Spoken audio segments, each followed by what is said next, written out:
here and give their important views. So I request Shashi Tharoor ji to initiate the process.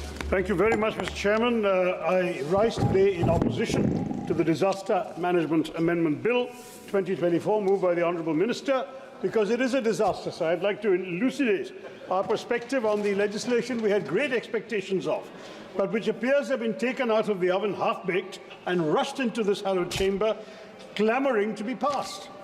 That this bill is even being debated in Parliament is miraculous, because as several of my colleagues in the opposition pointed out in the first week of August, 1st of August 24, when the Honourable Minister of State introduced this bill, this legislation was brought under entry 23 of the concurrent list of the Constitution. Now, Mr. Speaker, you don't have to be a constitutional expert to realise that social security and social insurance, employment and unemployment, which is the subject of entry 23, does not even remotely cover disaster management. It's another matter that had the government actually tried legislating on the issue of unemployment, unemployment in India might not be in such disastrous shape. But chalo, par chalenge koi nahi, we will carry on, sir. But anyway, here we are with a speaker, with a bill hurried into Parliament on a constitutionally untenable, federally unviable ground, and with a host of other drawbacks that diminish even the little imagination and innovation that the centre has sought to display. Now, before the Treasury benches accuse the opposition of opposing just for the sake of it, let me reassure them that I find myself in agreement with the rationale for this bill that the Minister has just explained. Sir, in my first parliamentary term, I was the convener of the Parliamentary Forum on Disaster Management, which has since been abolished by the NDA government. Yes, the Disaster Management Act of 2005 was in need of rigorous reform. And yes, there is a pressing need to streamline our sprawling and scattered disaster management framework, which, despite the best of intentions, ends up causing inordinate delays in the worst moments, failing to rescue our fellow Indians caught up in disasters. Now, we see, and he's right to say, human lives, infrastructure, Mother Nature, all of these things are affected by disasters. But we need, sir, we as MPs from Kerala understand this very well. Yet far from strengthening and making effective our crisis management mechanisms, and far from bringing, as the Minister has just promised, more clarity and convergence to our prevailing disaster management instruments and institutions, it actually exacerbates the problem, saddling us with an ill-thought-out, overlapping and convoluted distribution of powers amongst the authorities and committees it envisages or retains from the current Act.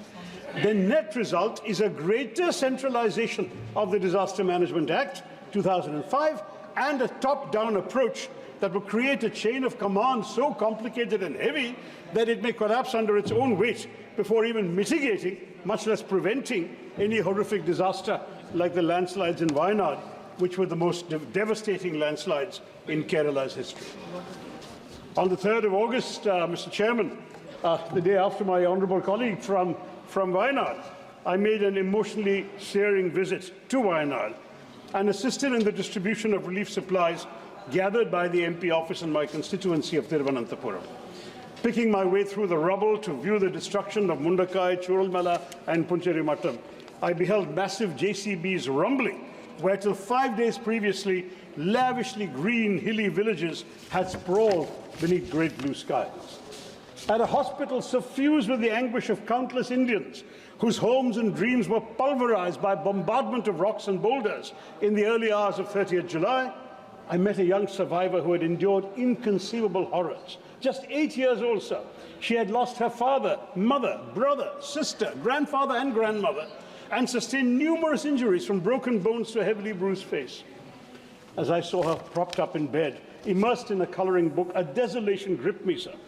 We should have been able to predict better what was to come, prepare for it, and even to prevent it. But we failed at all of these.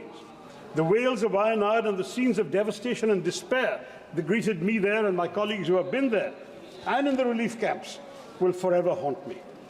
All of us together owed it to the more than 480 people who perished in Wayanad and an equally staggering number who were grievously injured to ensure that no Indian citizen in any part of our country ever again has to endure such a gruesome fate. But this bill, I'm afraid, does not guarantee that. Right off the bat, this bill promises, as I mentioned, greater clarity and convergence in the roles of authorities and committees working in the field of disaster management. But in reality, it confuses and complicates and typically just concentrates power in the hands of the central government. This is evident when the bill accords statutory status to the National Crisis Management Committee and the High-Level Committee, both of which predate this bill, but without explaining why. Pursuant to Clause 6, the Cabinet Secretary will chair the National Crisis Management Committee, with the central government deciding everything: who will be part of it, who will be invited to participate in its meetings, what powers it will exercise, the functions it will perform, and even what procedures it will follow in exercise of the power and discharge of its functions. In other words, though on paper it will be the nodal body to deal with major disasters, in reality it will be a creature of the central government, a timid creature. Nowhere does the government stipulate that such a crucial body should necessarily have ecologists, environmentalists, experts of various kinds who can help us predict, prevent, prepare for and mitigate natural disasters. This disdain for expertise, Mr. Speaker, is a recurring theme of this bill. Now, given that we already have a National Executive Committee, which is empowered to act as the coordinating body, a National Disaster Response Force for targeted responses, and the overarching National Disaster Management Authority, what is the utility of this committee? Will it not just serve to convolute the chain of command, to delay response time in situations where tardiness can result in the loss of tens of thousands of lives? Further complicating the chain of command and vesting yet more powers in the central government is this: pursuant to Section 8B of this revised Act, the Centre is to constitute a high-level committee with a union minister as chairperson for approving financial assistance under Sections 46 and 47, the National Disaster Response Fund and the Mitigation Fund. Now, ultimately, both these funds shall be applied in coordinates with the guidelines laid down by the central government in consultation with the NDMA. So there's no autonomy to this high-level committee. So once again, the question arises, what exactly shall be the powers of the statutory body? This bill, Mr. Chairman, institutionalizes inadequacies and inefficiencies, especially at the central government level, whereas pre-existing bodies with functions not clearly demarcated, overlapping with those of other institutions, have been given statutory recognition. The National Disaster Management Authority, the national linchpin of this Act, remains enslaved to the Ministry of Home Affairs and has no administrative or financial powers of its own, having to route even its minutest decisions through the Home Ministry. A needlessly arduous and time-consuming process. It's also been reported in the media that the NDMA is massively understaffed. I was hoping the Minister would address that in his reply, at least if he's not done so in his introduction. The buck has to stop somewhere, Mr. Chair. And for better coordination of disaster management and mitigation efforts, the NDMA should have been it. They should have been upgraded to a department of the Government of India, even if not to a ministry, but it remains subordinate to the Home Ministry. Even the question of its leadership has not been satisfactorily addressed. It's officially chaired by the Prime Minister. It's normally overseen by Vice Chairperson, who has the rank of a Cabinet Minister. But bafflingly, Clause 3 of this bill says any member of the NDMA is authorized to perform the day-to-day functions of the authority, forgetting that the political heft of a ministerial rank is vital for dealing with states and other ministries and departments of the Union. So, Mr. Speaker, Mr. Chairman, this bill, in its ostensible pursuit to decentralize the decision-making process regarding funds, manages to do something utterly bizarre. It dilutes the entire purpose of a National Disaster Response Fund by removing the specific uses for which the fund was intended. One of the most pressing criticisms of the old Act was the excessive centralization of fund allocation. Many of our states have complained about this, especially when disasters are categorized as severe. The debilitating human cost of such a disaster demands from the centre a sense of urgency, completely absent in the proposed framework. That the centre is bereft of the sense of urgency, let alone of any compassion. It has proved very often, especially when disaster relief funds from the NDRF were casually denied to Tamil Nadu and only disbursed to Karnataka after an inordinate delay. In 2023, when Tamil Nadu and Karnataka found themselves on the brink of catastrophe, they were compelled to move the Supreme Court to access the much-needed NDRF funds. Funds they had a claim to. in Karnataka, and yes, Himachal has been mentioned, others I'm sure will do so. Let me speak of the cases I know. In Kannada, 196 out of 236 taluks had been officially designated as severely drought affected by the interministerial central team, and the subcommittee of the National Executive Committee recommended financial aid for the state, but despite this, the state, Congress ruled, I admit, had to wait over 6 months to receive the funds, long after the prescribed 1-month period following the IMCT report. This deplorable delay deprived the state of essential resources to protect its citizens and frankly violated their fundamental right to life of the people of Karnataka. Tamil Nadu suffered a similar fate as well, especially in the aftermath of Cyclone Michaung, when there was a complete dearth of necessary funds and the central government was indifferent. Now, while we in Kerala had long been demanding that the Wayanad landslide be declared a national disaster, this request was dismissed in a letter to me by the MOS Home on 10th November, claiming there were sufficient funds in the State Disaster Relief Fund. The justification provided was that existing guidelines under SDRF and NDRF offer no provisions for such a declaration. The lack of financial aid from the NDRF, under the perversely misguided assumption that the SDRF would suffice, has left us in an unenviable position, sir. With no interim aid forthcoming, Kerala has been left with no option but to insist on the declaration of a landslide as a level 3 disaster, which will at least allow for the mobilization of some resources and support. But many of us had raised this much earlier. No sooner had the landslides ravaged Wayanad, I wrote to the Honourable Home Minister on the 31st of July, requesting him to recognise this monumental cataclysm as a calamity of severe nature in terms of paragraph 8.1 of the MP Lads guidelines. So we could have all helped at that time. We could have recommended works up to 25, up to £1 crore, I beg your pardon, from MP Lads funds. But the request was ignored. The Minister of State wrote to me in early November to tell me that the Inter-Ministerial Central Team, IMCT, had visited Wayanad from the 8th to 10th of August, and the central government would take action based on its request. August, sir. They're supposed to take action within 1 month according to the existing Act. To this date, no action has been taken, and no additional funds have been arranged for Wayanad, sir. How can we accept this? Now, this bill, Mr. Chairman, is an excellent case of minimum decentralization, maximum declaration, at which, of course, this government excels. Indeed, even one of the bill's better provisions is undermined by the government's refusal to walk the talk. I refer to the creation of separate urban disaster management authorities in state capitals and cities with municipal corporations, except Delhi and Chandigarh. This has been introduced to foster greater coordination than what is possible under the disaster management authorities in our big urban centres. But even while it takes a step which otherwise I would have applauded, the centre fails to provide for any necessary financial devolution, without which this measure will be toothless, sir.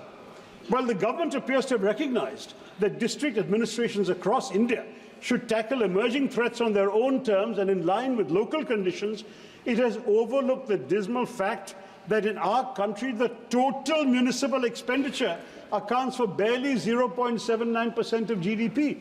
Paise kahan hai? Given that this bill focuses on disaster risk reduction rather than post-disaster management, it's crucial that the government realize that urban local bodies need to be financially empowered, as in other countries, to amass resources to institute, equip and run urban disaster management authorities and discharge their risk reduction obligations to the letter. For risk reduction activities to be conducted at the local level, the creation of infrastructure that bolsters the vitality and vigor of urban local bodies is vital. But this bill is silent on the issue, offering no real resources to revitalize India's urban local bodies. Now, this creation of these bodies could have been a good step towards sustainable urban spaces, but it will be useless without effective devolution of finances and authority, Mr. Minister. This needs to be amended, this half-baked provision. Another damaging aspect of this bill: it seeks to weaken the National Executive Committee and the State Executive Committees, staffed to the level of secretaries to the governments of India and the states, which are supposed to formulate national level and state level disaster management plans. If this bill passes, the NDMA and the SDMAs will instead assume this power. At the same time, these committees will remain the coordinating bodies for relief, rehabilitation and reconstruction during and after natural disasters, saddling them in effect with the responsibility for exercising disaster management plans that they did not formulate. So you've got to execute something that you did not actually come up with. This flies in the complete logic of the original purpose of these committees, which was to foster greater collaboration amongst various ministries, sir, of the union and state governments. Federalism, cooperative federalism. Where is the cooperative federalism here? So the bill's major weakness has throughout been its inability to innovate on institutional mechanisms to deal with disaster risk. Although it achieves coordination for greater risk management, it offers no clarity on how to achieve such coordination in practice amongst a wide range of institutions, split both vertically and horizontally, and including non-government, private and civil society elements. By the way, Mr. Chairman, and the Minister has not noted this, disaster relief, rehabilitation and reconstruction is still not a justiciable right in India. The Indian state has for far too long undertaken relief measures as an obligation, not a duty. It must discharge that duty in fulfillment of its citizens' inviolable rights. This has been an issue for years, but the bill would have been an opportunity to fix it, because we are learning lessons from what hasn't worked in the earlier version. You have instead squandered it, Mr. Minister. You will, of course, carry out relief assistance up to your whims, your political expediencies. You may provide ex gratia compensation. You may provide relief items, compensation for destruction of houses, etc., destruction of boats, fishing equipment, farming equipment, etc. But all of this will vary from place to place, and it must change. Disaster relief must be a fundamental right of all Indian citizens. It's also important, so one important negative factor of this bill that testifies to its lack of imagination, creativity, and reluctance to accept the bleak realities of our environment. On 25th of July, the Honourable Minister of State for Science and Technology and Earth Sciences told this House, sir, that the government has no plans to classify coastal erosion or heat waves as notified disasters under the Disaster Management Act 2005. Now, this, sir, is crazy. We need to expand the list of notified disasters given our own experience since the Act was passed in 2005. To this day, the disasters eligible for assistance under the NDRF remain limited to cyclones, floods, droughts, earthquakes, landslides, and so on.